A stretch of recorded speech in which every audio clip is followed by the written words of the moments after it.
오사마 빌라덴. 사우디아라비아 출신 테러리스트이자 알카에다의 전수장인 오사마 빌라덴. 21세기 이슬람 극단주의의 상징과도 같은 인물로 인류 역사상 최악의 테러리스트로 유명하며 역사상 가장 높은 금액의 현상금이 걸렸던 현상범이기도 합니다. 알카에다 조직을 이끌며 2001년 미국에서 벌어진 9.11 테러를 주동한 것으로 널리 알려졌습니다. 지금부터 오사마 빌라덴 그의 이야기를 시작하겠습니다. 생애. 사우디아라비아의 건설 관련 갑부 집안 라덴 가문의 52명의 자식 중 17번째 아들로 태어났습니다. 어린 시절부터 광신도에 끼가 있었는지 경전 공부에 병적으로 심취했다는 기록이 있는데요. 경전 공부를 과외 선생을 불러다 시킬 정도였다고 합니다. 수줍음을 많이 타는 성격이었지만 당시 사우디아라비아에 창궐하던 극성 와하비즘 성향에 지나치게 심취해서 광신적인 인물이 되어버렸습니다. 이후 성인이 되어 무자헤딘으로 참전한 것을 계기로 무장활동에 나섰고 종국에는 테러리즘에 심취하게 되었습니다.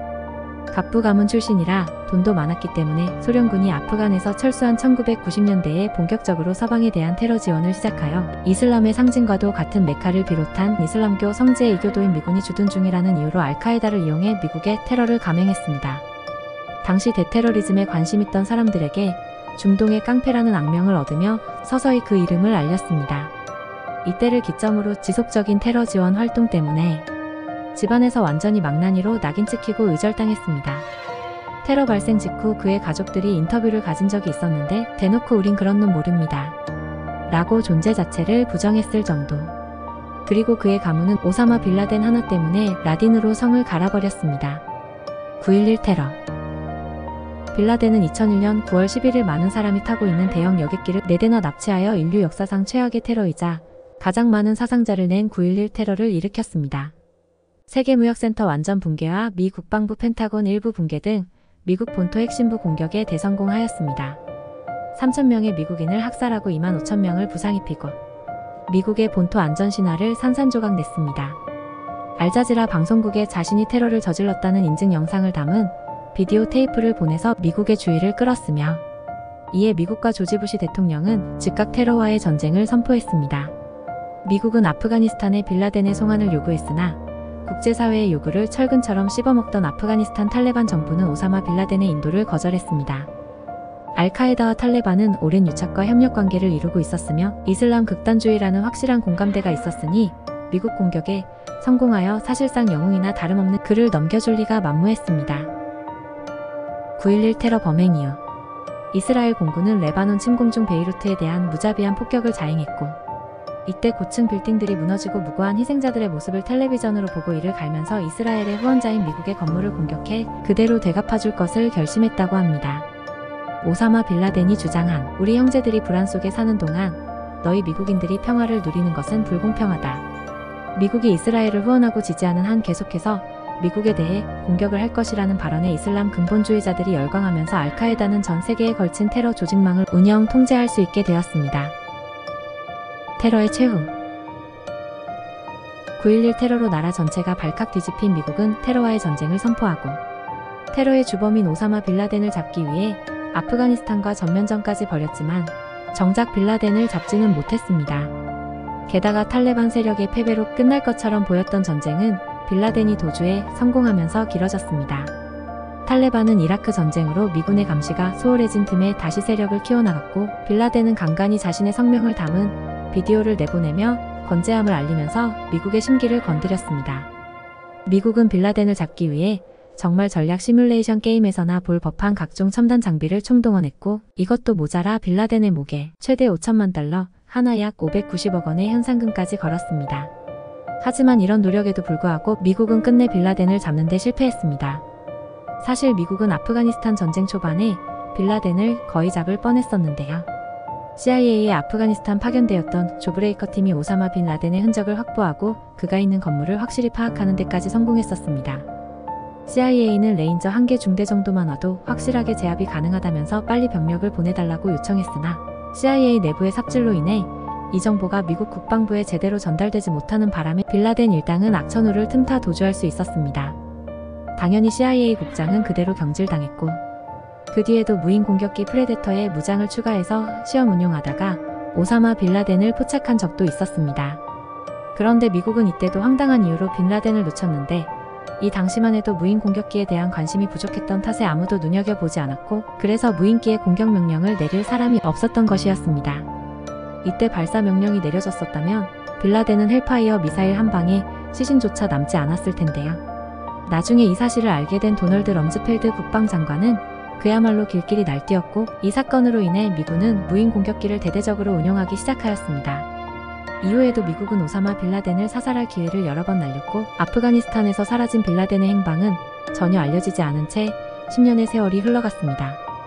그 사이 미국은 조지 부시 대통령이 퇴임하고 버락 오바마 행정부로 정권이 바뀌었지만 테러리스트에 대해 치를 떠는 것은 민주당도 마찬가지였기에 그를 찾기 위한 노력은 새 정부 하에서도 계속되었습니다. 빈라덴은 지구 끝까지 쫓아가서라도 잡겠다.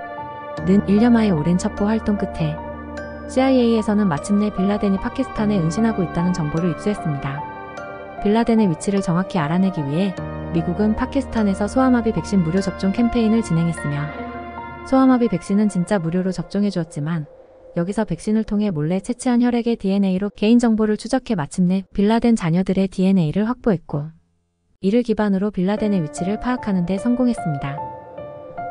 은신처 오사마 빈라덴이 숨어있던 곳은 파키스탄의 수도 이슬라마바드에서 북동쪽으로 56km 정도 떨어진 지점에 있는 호화주택가 속 안전가옥이었습니다. 파키스탄 상류층 주민들이 주로 사는 지역이었고 지역 경찰서와 불과 250m 거리인데다 인근에는 파키스탄군 군사시설들이 자리 잡고 있었습니다. 공권력이 잘 미치지 않는 아프가니스탄의 산골이나 동굴에 은둔하고 있을 것이라는 추측과는 한참 동떨어진 곳이었습니다. 물론 오사마 빈라덴도 초기에는 동굴의 입구 앞에서 대미국 성전을 촉구하는 방송을 일부러 흘려보내는 식으로 미국 첩보기관을 농락하는 등 성과를 내기도 했습니다. 그러나 그 역시 미국 첩보기관이 집요하게 자신을 찾아다니고 있음을 잘 알고 있었을 것이고 측근들이 미국의 공격으로 하나둘씩 죽어가고 있다는 보고도 받았을 것이니 언제까지 도망만 다닐 수는 없는 노릇이었습니다. 때문에 그에게 있어서는 자신이 숨어있다는 의심을 전혀 받지 않을 만한 장소가 필요했고 그렇기에 아보타바드의 은신처가 최적이었을 것임은 두말할 나위가 없었습니다. 미국은 처음에는 지상군을 투입하지 않고 폭격으로 사살하려고 했지만 빈라덴의 안전가옥이 파키스탄의 수도랑 가깝고 수도 방공권에 포함되는 데다가 근처에 파키스탄 육군 사관학교가 위치해 있어서 군관 장성들이 많이 거주하는 지역이었다고 하니 미국이 대놓고 파키스탄과 전쟁을 하겠다고 선전포고를 하지 않고서야 이곳에 함부로 폭격을 퍼부을 수는 없는 노릇이었습니다. 사실 무인기의 월경 작전은 종전부터 파키스탄 정부의 불만에도 불구하고 지속적으로 있었으나 사전에 허가받지 않은 수도 방공권 내의 접근은 제 아무리 미국이라도 무리였습니다. 또한 사전 통지 또는 허가를 받는다는 선택지 또한 고려하기 어려웠고 ISI 내부에 탈레반 세력이 침투해 있다는 것은 이미 공공연한 비밀이었기 때문입니다. 설령 무인기가 파키스탄군 방공망에 격추되지 않고 공습에 성공한다 하더라도 무인기의 제한적인 폭장량으로는 안전가옥에 대한 확실한 파괴를 장담하기 어려웠고 또한 정치적 목적을 위해선 반드시 시신을 회수하고 신원을 확인할 필요가 있었기 때문입니다. 아무튼 이런저런 이유로 폭격으로 끝장낸다는 작전은 실행이 어려웠습니다. 결국 남은 방법은 현장에 비밀 병력을 투입하여 사살하는 방법뿐이었었습니다. 전해들은 버락 오바마 미국 대통령은 최정예 특수부대인 데브그루를 아보타바드에 침투시켜 오사마 빈라덴을 사살하라는 명령을 내립니다. 이 작전의 명칭이 바로 넵튠 스피어 작전. 작전 진행 파키스탄 현지 시각으로 2011년 5월 1일 새벽 1시 대원 25명이 페이브호크 헬기 2대와 치누크 헬기 2대에 분승하고 오사마 빈라덴의 안전가옥을 기습 공격합니다. 치누크 2대는 예비대였으며 이 헬리콥터들에 타고 있던 예비병력은 안전가옥에 직접 진입하지 않고 만일의 사태를 대비하여 아보타바드 외곽에 대기하고 있었습니다. 오사마 빈라덴이 은신하고 있던 저택은 주위의 저택보다 거의 6배가량 큰 데다가 반요새화되었지만 치명적인 약점이 하나 있었는데 헬리콥터가 착륙할 수 있을 정도로 큰 쓰레기 소각장이 앞마당에 있었던 것이었습니다. 그러면서 당연히 이 지점이 착륙 지점으로 선정되었고 덕분에 데브그루 대원들을 태운 헬리콥터가 순식간에 착륙해 내부의 알카에다 조직원들이 미처 대응하지 못했습니다. 오사마 빈라덴의 조직원들은 소총을 난사하며 저항했으나 모두 사살되었고 빈라덴은 자신의 침실에서 HK-416으로 눈과 심장이 총탄에 뚫리며 사살당하였습니다. 또 함께 있던 여성이 총격전 중 총상을 입고 사망하였으며 당시 건물에 있던 빈라덴의 27살 연하 아내는 데브그루 대원들에게 덤벼들었으나 다리에 총살을 입고 제압되었습니다. 여당. 세계 10대 지명 수배자 중 한 명으로 꼽혔습니다. 그 중에서 288억으로 가장 현상금이 높았으며 인터폴에서 뽑은 세계에서 가장 악명 높은 범죄자 7인 중에서 1위로 꼽혔다고 합니다. 사후 아지트에서 찾은 문서에 의하면 한국 공격을 지시할 준비를 하려고 했었다고 합니다. 다만 이게 한국 주둔 미군 기지나 미국 관련 시설을 공격하는 건지 자세한 묘사가 없었으며 일본이나 여러 나라에게도 이런 공격 지시가 있기에 기획만 있다 뿐이지 상세히 준비했다고 보기에는 힘들다는 분석도 있습니다. 빌라덴 본인도 자신의 행보에 후회가 있었는지 자신의 아들, 딸에게 알카에다에 합류하지 마라라는 유언을 생전에 남겼었다고 합니다. 덧붙여 아들, 딸에게 서방 세계에서 잘 먹고 잘 살라고 당부했습니다. 그러나 아들 중 한 명인 함자 빌라덴이 아버지의 유언을 저버리고 그의 뒤를 이어 알카에다의 지도 자격 존재로 활동하다가 2019년 7월 미군한테 사살당했습니다. 도피 생활을 하면서 온갖 방법으로 추적과 탐지를 피했는데 수염을 싹 미니까 아무도 못 알아봤었다고 했습니다. 심지어는 경찰에게 과속으로 걸렸는데도 경찰은 전혀 눈치 못 챘다고 합니다. 여기까지 오사마 빌라덴의 이야기를 다루어 보았는데요. 영상이 재미있으셨다면 구독과 좋아요 부탁드리겠습니다. 또 원하는 주제가 있으시다면 댓글로 적어주시면 다음 영상에 다뤄보도록 하겠습니다.